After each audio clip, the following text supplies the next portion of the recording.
नमस्ते जोजलपा।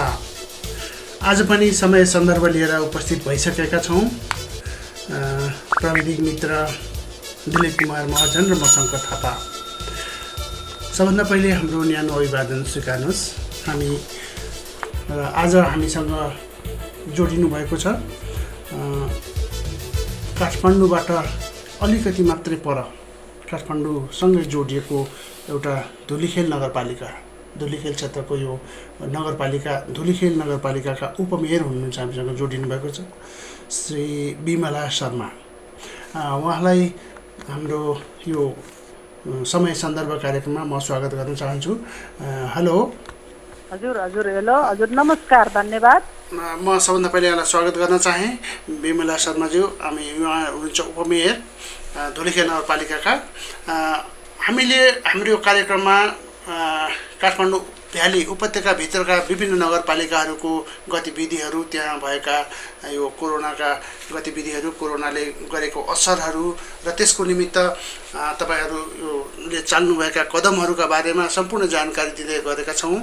आज हामी धुलीखेललाई पनि यो कार्यक्रममा जोड्ने जमर्को गरिरहेका छौँ। अहिले ठ्याक्क भन्नुपर्दाखेरि धुलीखेलमा कोरोनाको स्थिति के कस्तो छ हजुर?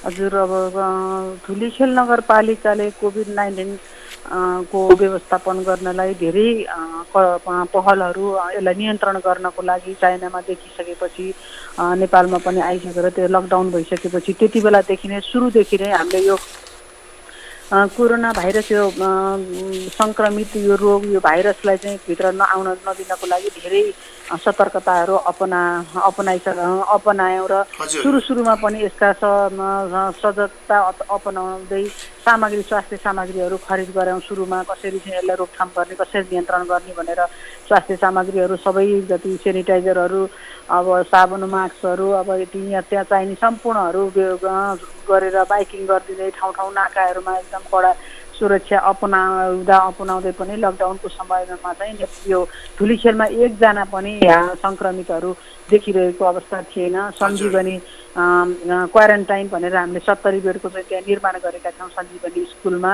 त्यो चाहिँ सुविधा सम्पन्नको क्वारेन्टाइन हो। त्यहाँ चाहिँ अपाङ्ग मैत्री, महिला मैत्री पनि छ। त्यो सुविधा सम्पन्नको क्वारेन्टाइन निर्माण गरिसकेका थियौँ भने त्यो समयमा चाहिँ अब सङ्क्रमित त्यति भएन र पछिल्लो चरणमा चाहिँ जस्तो बाहिरबाट आउनेहरूले आउँदै गर्दाखेरि अब केही 1-2जना फाटाफुट्टा देखिन थाल्यो लकडाउन पछि चाहिँ। अब अहिले आएर चाहिँ अब सङ्क्रमितहरू अलिकति अब देखिँदै गएको अवस्थामा धुलीखेल हस्पिटल छ। यो धुलीखेल हस्पिटलले धान्न अलिकति सक्ने अवस्था छैन, किनभने देशभरिबाटै जहाँबाट पनि आउने भएको कारणले गर्दा धुलीखेल नगरपालिका एउटा सदरमुकाम, जिल्लाको सदरमुकाम भएको नगरपालिका पनि भएको कारणले गर्दाखेरि अब हामीले आइसोलेसन पनि थप गर्नुपर्छ भन्दा 50 बेडको आइसोलेसन पनि त्यही सञ्जीवनीमा नै हामीले आइसोलेसन चाहिँ थप गरेर 50 बेडको चाहिँ निर्माण गऱ्यौँ। गरिसकेपछि अब अहिले भनेको धुलीखेल नगरपालिकामा अब अहिले नै अब को विवरण अहिले थोरै अहिलेको स्थितिमा चाहिँ हाम्रो जम्मा टोटल चाहिँ त्यो आइसोलेसनमा रहनेहरू चाहिँ 10जना महिला, 5जना पुरुष गरेर जम्मा 15जना चाहिँ यो त्यो सञ्जीवनी आइसोलेसनमा बस्नुभयो, राख्यौँ हामीले। र यसै गरी सञ्जीवनीको क्वारेन्टाइनमा बसेकाहरू चाहिँ भन्नुपर्दाखेरि अब यसमा पुरुष महिला 18 जना गरेर त्यसरी चाहिँ त्यसमा पहिला राखिसकेपछि त्यसै गरी चाहिँ महिला पुरुष गरेर अहिले टोटल चाहिँ भन्ने हो भने चाहिँ आजको दिनमा चाहिँ 18 भने चाहिँ टोटल गर्दाखेरि 448 जना चाहिँ हामीले सञ्जीवनी क्वारेन्टाइनमा चाहिँ राख्यौँ। हाम्रो त्यो विवरण चाहिँ त्यसरी राखिएको अवस्था छ। अहिलेदेखि यसमा धुलीखेल नगरपालिका 12वटा वडा छ। यसमा चाहिँ विभिन्न भौगोलिक बनावट भएको यो नगरपालिका भएको कारणले गर्दाखेरि 2टा वडा चाहिँ बजार छ। अन्त अब 2टा वडा झन्डै 3-4वटा वडा चाहिँ बजार केन्द्रित वडाहरू छन्। बजारमा पनि गाउँ पनि भएको ठाउँ भएको कारणले गर्दाखेरि पहिला सुरुमा नै हाम्रो 7 नम्बर वडा यो बजारमा नै अलिकति पहिला त्यहाँ देखा पर्यो। काठमाडौँबाटै त्यो यहाँ आएर चाहिँ त्यो हाम्रो वडा नम्बर 7 भन्छ। वडा नम्बर 7मा चाहिँ सबभन्दा बढी भनेको चाहिँ वडा नम्बर 7मा चाहिँ देखा पर्यो। हाम्रो के अरे वडा नम्बर 7मा अलिकति सुरुमा देखा पर्यो, त्यसपछि बढी चाहिँ हाम्रो 9 नम्बर वडामा देख्यो। त्यो चाहिँ गाउँ हाम्रो काभ्रे भन्ज्याङ भन्छन्। यो त के अरे बिपी हाइवेबाट जानुपर्ने बाटोमा पर्छ त्यो काभ्रे भन्ज्याङ भनेको त्यो 9 नम्बर वडा हो। त्यहाँ चाहिँ 48 जना चाहिँ त्यो वडामै देखा पर्यो। त्यसपछि सबभन्दा बढी 9 मा र अनि त्यसपछि 25 जना 7 नम्बर वडामा। अरूमा चाहिँ क्रमशः कुनै वडामा एकजना पनि देखिएको अवस्था छैन। एउटा वडामा मात्र काहीँमा 1 जना 2 जना फाटाफुट्टा अलिअलि देखिरहेको अवस्था छ भने धुलिखेलको स्थिति यस्तो छ। हजुर, अब अहिलेको स्थितिमा भन्नुपर्दाखेरि 448 जना जतिलाई संक्रमण भइसकेको अवस्था भइसक्यो। यिनीहरूमध्ये कतिजनाले त अब होइन त्यो चाहिँ क्वारेन्टाइनमा राख्यो त्यति होइन। अनि त्यो 448 चाहिँ सङ्क्रमित चाहिँ होइन फेरि। क्वारेन्टाइनमा बसेको सङ्क्रमित चाहिँ हजुर 15 जना चाहिँ सङ्क्रमित हो त्यो। 15 जना यहाँ राखेको सङ्क्रमितले अब कोही काठमाडौँ कोही हस्पिटल थियो भने यहाँ चाहिँ राखेको जम्मा 15 जना हो। हजुर हजुर। अरू चाहिँ के अरे होम क्वारेन्टाइन भनेर घरमा पनि बस्नुभयो होइन। हजुर, त्यसरी चाहिँ बस्नुभयो। हजुर, अहिले हाम्रो अब आइसोलेसन स्थापना गरिएको चाहिँ यो सञ्जीवनी हस्पिटल एक ठाउँमा मात्रै हो।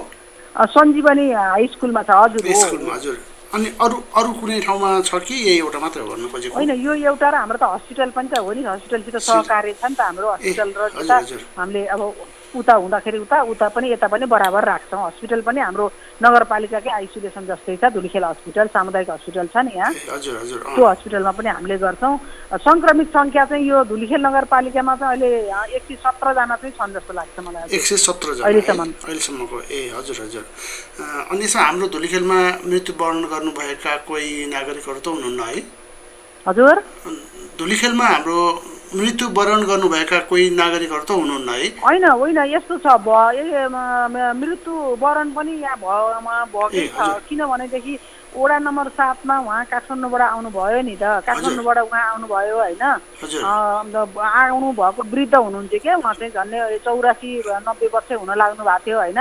काठमाडौँबाट आउनुभयो यहाँ बर्थडे मनाउने भनेर। यहाँ आउँदाखेरि उहाँ चाहिँ के अरे हस्पिटलमा अनि के अरे पिसा बन्द भएर देखाउन जाँदा उहाँलाई चाहिँ कोरोना भन्न देखियो। त्यसको चाहिँ अनि केही दिनपछि उहाँको मृत्यु भयो। भइसकेपछि त्यो कोरोनाबाटै भनेर चाहिँ अनि उहाँ एकजना पर्नुभयो। अनि एकजना महिला पनि हुनुहुन्थ्यो नि सिन्धुपाल्चोकको हुनुहुन्थ्यो नि त सबभन्दा सुरुमा होइन? सुरुमा हजुर सुरुमा एकजना सुत्केरी महिला होइन? हजुर, सुत्केरी महिला धुलिखेल हस्पिटलमा बित्नु भएको थियो होइन उहाँ? सुत्केरी धुलिखेलमा होइन। उहाँ चाहिँ टिचिङ हस्पिटलमा सुत्केरी भएर बच्चा गरेर टिचिङ हस्पिटलले चाहिँ तपाईँको स्वास्थ्य ठिक छैन तपाईँ हस्पिटल जानु घर नजानु भनेको थियो अरे। अनि घरमा पठाइसके पर घरबाट फेरि सन्चो भएन र धुलिखेल हस्पिटल आउँदा अनि उहाँ के अरे कोरोना के अरे 5 कालमै कतातिर राखियो त्यहाँ नजिकमा। अनि कोरोना भइसकेको थिएन क्या अरे। त्यहाँबाट चाहिँ नसकेर अनि धुलिखेल हस्पिटल पठायो। अनि त्यही बच्चा भइसकेको थियो यहाँ होइन। बच्चा उनी टिचिङमै भएको हो। सुत्केरी महिला चाहिँ हो।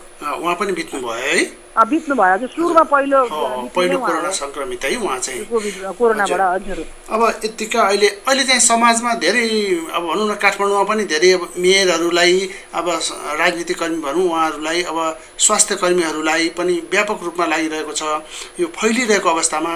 अब तपाईँले कुनै केही किसिमको विधिहरू अपनाएर यसलाई अलिकति कम गर्नेतिर केही लाग्नु भएको छ? यो त यस्तो रहेछ हेर्नु न। अब के गर्ने भनेको अब यो लकडाउन गर्दाखेरि स्थिति अर्को हुने। लकडाउनले गर्दाखेरि अब मान्छेको व्यापार व्यवसाय अब के अरे उद्योग धन्दा कामले गरी रोजीरोटी सबै बन्द हुने होइन। त्यो कोरोनाले भन्दा अरू कारणले गर्दाखेरि बढी मान्छेको चाहिँ डिप्रेसन तनाव हुने। अब आम्दानी नै नहुने होइन। त्यो कारणले गर्दा धेरै बढीभन्दा बढी मृत्यु हुने। अब अहिले अब अलिकति खोल्दाखेरि अब मान्छेको अब यताउति आवत जावत भइसकेपछि यसैले सङ्क्रमित बढ्छ। बढिसकेपछि अब यसलाई अब हामीले खोल्ने भन्दा पनि अब आफै सचेत र सतर्क हुनुपर्छ भन्ने कुराहरू हामीले सूचना गरिराखेका छौँ बारम्बारै होइन। बस्दाखेरि काम गर्दा हामीले अब धेरै भिडभाड नगर्ने, सामाजिक दूरी कायम गर्ने त्यो चाहिँ गर्नुपर्छ। आफू सेफ भएर बस्नुपर्छ भन्ने कुराहरू चाहिँ हामीले त्यसरी चाहिँ जनचेतना अब हाम्रो स्वास्थ्य शाखाहरू विभिन्न वडाहरूमा स्वास्थ्य केन्द्र स्वास्थ्य चौकीहरू छन् त्यो मार्फत चाहिँ हामीले धेरै सचेत बनाएका छौँ। ठुल्ठुला भेला कार्यक्रमहरू यस्ता हामीले गरेका छैनौँ होइन। त्यो कारणले गर्दा यस्तो सतर्कता अपनाएका छौँ। अब तर बन्दै पुरै गर्दाखेरि स्थिति फेरि अर्को स्थिति हुने कारणले गर्दाखेरि त्यो स्थिति अहिले त्यतापट्टि हामी गएका छैनौँ। यसलाई कसरी कम गर्ने भनेर गएका छौँ। हजुर, अब पक्कै पनि यहाँले राम्रो काम गरिरहनु भएको रहेछ।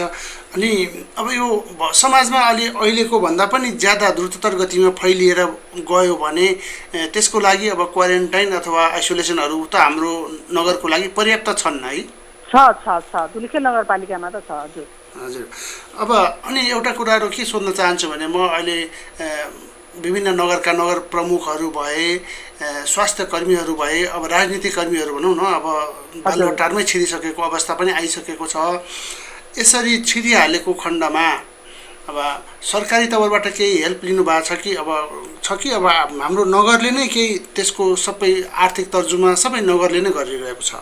अनि होइन, यस्तो त कोरोनाको चाहिँ बिमा भनेर बिमा उठ्यो नि त, बिमा मार्फत नगरपालिकाले पनि यहाँको चाहिँ कर्मचारीहरू, स्वास्थ्य कर्मीहरू, अनि यो फोहोर मैलामा काम गर्ने हुनुहुन्छ नि, फोहोर मैलामा काम गर्नेहरू, यिनीहरूको र अपाङ्गहरूको होइन, अनि अपाङ्ग दलितहरूको होइन, वृद्धहरूको चाहिँ हामीले कोरोना बिमा गरेका छौँ होइन। अनि त्यो भयो भने नगरपालिकाले नै व्यवस्था गरेर गर्ने भनेर चाहिँ हामीले पहिला नै गरेका छौँ। र अर्को भनेको नगरपालिकामा कोभिड-19को समय भइसकेपछि त्यति बेला धेरै अब हामीले चाहिँ अब धेरै मान्छेहरूलाई गाउँघरमा भोका भए बाहिरबाट आएर बस्नेहरू यो खाने अवस्था भएन र राहत सङ्कलन गरेर राहत वितरण गर्ने काम गऱ्यौँ। त्यसको लागि पनि अब 1 करोडको कोष चाहिँ हामीले स्थापना राखेर नगरपालिकाले चाहिँ राखेर चाहिँ अनि त्यसबाट चाहिँ आर्थिक सङ्कलन पनि गर्ने र काम गर्ने भनेर पनि हामी लागेका छौँ। त्यो 1 करोडकोमा चाहिँ बजेट बनाएर अब अगाडि काम गर्दै जानुहुन्छ भन्ने होइन? हजुर हजुर हजुर।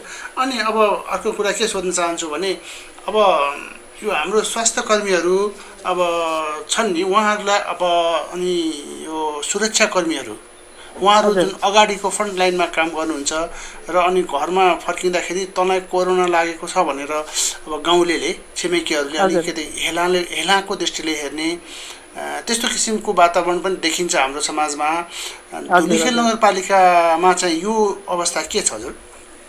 अब यो नगरपालिकामा त खास त्यस्तो चाहिँ छैन, किनभनेदेखि अब कोरोना लागे पनि अब यहाँ एकैचोटि एउटा वडामा त 2500 जना सुरुमा देखिसकेपछि अब के कसो गर्ने, अब हामीले त्यहाँ वरिपरि सिल गर्ने काम गऱ्यौँ होइन। अनि त्यहाँको अब त्यो परिवारसित चाहिँ सम्बन्धित भएको मान्छेहरूलाई चाहिँ सङ्क्रमित हुन सक्ला भनेर यहाँ क्वारेन्टाइनमा ल्याएर राख्ने, अनि उहाँहरूले भनेको हामी होम क्वारेन्टाइन बस्छौँ भन्नेहरूलाई त्यहीँ राख्ने, अनि त्यहाँ अब हाम्रो टिमहरू चाहिँ जाने होइन, त्यहाँ के छ कसो छ त्यहाँ चाहिँ अलिकति सचेत रहनु भन्ने कुराहरू हामीले राखेका छौँ। त्यो कारणले गर्दाखेरि यहाँ अब कतिलाई फाटाफुटो देखिरहेको छ। देखिँदाखेरि पनि त्यस्तो खालको स्थिति त्यो चाहिँ अब यो ठाउँमा चाहिँ छैन। डाक्टर नर्सहरू भयो, अब स्वास्थ्य कर्मी, सुरक्षा कर्मीहरू, अब यिनीहरूलाई चाहिँ यस्तो हो भनेर भन्ने स्थिति त्यो चाहिँ अब यहाँ चाहिँ अलिकति खास त्यस्तो छैन। हजुर। अब अन्य नगरपालिकासँग जोडिएको नगरपालिका भएको हुनाले अब अन्य नगरपालिकासँग आवत जावतको मा चाहिँ के कस्तो किसिमको व्यवस्था उहरू तपाईँले कार्यक्रम गर्नुभएको छ? अब रोकिएको छ कि सुरक्षा कर्मीहरू राखिएको छ कि? पनि अब अलिअलि अरूमा पनि देखिएको छ, अब हाम्रोमा पनि देखिरहेको कारणले गर्दाखेरि अब आफ्नोमा काम नपर्दा जाने कुरो हुँदैन, काम पर्दाखेरि यताउति जानलाई र यस्तो हो यो नगरपालिका लागेको छ जानु हुँदैन भन्ने कुराहरू हामीले त्यो गरेनौँ। यो चाहिँ किनभने अब यो अछुतो जस्तो नै स्थिति हुन्छ, किनभने यो रोग हो, लाग्छ आउँछ जान्छ, यसलाई चाहिँ धेरै जटिल हो भनेर यसलाई मान्छेलाई चाहिँ अलिकति भ्रमित बनाउने, डर देखाउने, त्रास देखाउने, यो के हो भनेर भन्ने स्थिति भइदियो भनेदेखि लागेको मान्छेहरूलाई त्यो तनावले गर्दा नै मान्छेहरूलाई झन् खतरा हुन्छ। त्यो कारण यो केही पनि होइन, हामीले आफ्नो सतर्कता अपनाउने हो, साबुन पानीले हात धुनुपर्छ, सेनिटाइज दल्नुपर्छ, अब सामाजिक दूरी कायम गर्ने, यी कुराहरू गर्नुपर्छ, आफू सचेत एकदमै हुनुपर्छ, सामुन्यको उसित बस्नु, अरूसित गर्नु हुँदैन, यी कुराहरू हेल्थ चेकराइ नगरौँ भन्ने कुराहरू गरिएका छौँ। अब अन्त यहाँ जाने नजाने त्यस्तो अहिले यहाँ चाहिँ अलिकति जस्तो काठमाडौँतिर चाहिँ अलिकति अब त्यो स्थिति पनि हुँदै पनि अब बढेर गएको स्थिति छ। तर गाउँमा खास भनौँ भने त्यस्तो स्थिति छैन। काम गर्ने खेतीपातीमा गरिरहेका छन्, गरिरहेछ, हिँड्ने मान्छेहरू आफ्नो काममा हिँडिरहेकै छ होइन। अब त्यति खास डराउने आत्तिरहेको स्थिति चाहिँ त्यति छैन। अनि यहाँकोमा त्यो होम आइसोलेसनमा बसेका मान्छेहरू छन् नि, उहाँहरू अब कतिपय डेरामा बसेका मान्छेहरू पनि छन् नि त्यो बजार सहर बजारतिर है, उहाँहरूमा मध्येमा अब 3-4 जना कोठामा बसेर कतै मजदुरी गरिरहेका हुन्छन्, उहाँहरूमध्ये एकजना लाग्यो भने अरू सबैलाई पनि घरबेटीले त्यहाँबाट निकालिदिने स्थिति पनि आउँछ नि है। त्यतिखेरको अवस्थामा उहाँहरूलाई के कस्तो सुविधा दिनुभएको छ? पहिलो कुरा अब हामीलाई जानकारी दिएको भने त्यस्तो त अब पुरा रामेछापबाट आएर बसे सिन्धुलीबाट आएर डेरा लिएर बस्नेहरूलाई अब क्वारेन्टाइन के अरे यो कोरोना नै लाग्यो होइन लागिसकेपछि हामीले अन्त छिटो नगरिकन धुलीखेलमै यहीँ हाम्रो नै आइसोलेसनमा हामीले यहीँनेरि राख्यौँ यहाँबाट राखेर अनि त्यहाँ उपचार यहीँ गऱ्यौँ उसको परिवारलाई आफ्नै घरमा बस्न लाग्यौँ उसको स्वाब टेस्ट गऱ्यौँ गरिसकेपछि नेगेटिभ आयो पोजिटिभ आयो भने हामीले त्यो अनुसारले व्यवस्था गर्थ्यौँ नेगेटिभ आयो अब सबैलाई भनेर यो नेगेटिभ आएको छ यो ऊ भएको छैन भनेर तुरुन्तै आजदेखि आजै त्यो परिवारको स्वाब सङ्कलन हामीले गऱ्यौँ गएर त्यो गरिसकेपछि अब यो ठिक छ ढुक्क भनेर घरबेटीले पनि ढुक्क हुने स्थिति भएको कारणले गर्दाखेरि यहाँ त्यो समस्या पनि त्यति छैन हजुर धेरै राम्रो रहेछ है अब यता काठमाडौँतिर त अलिकति यस्तो नराम्रो खबर पनि सुनिन्छ घरबेटी एकजनालाई लाग्यो भने सबैलाई निकालिदिने अब सडकमै पुर्याइदिने देखिन्छ तर त्यस्तो स्थिति यहाँ छैन त्यो हुनसाथ हामी तुरुन्तै के गर्ने कसो गर्ने त हामी गरिहाल्छौँ नि होइन त्यो स्थिति चाहिँ यहाँ चाहिँ अहिले चाहिँ छैन अहिलेसम्म चाहिँ छैन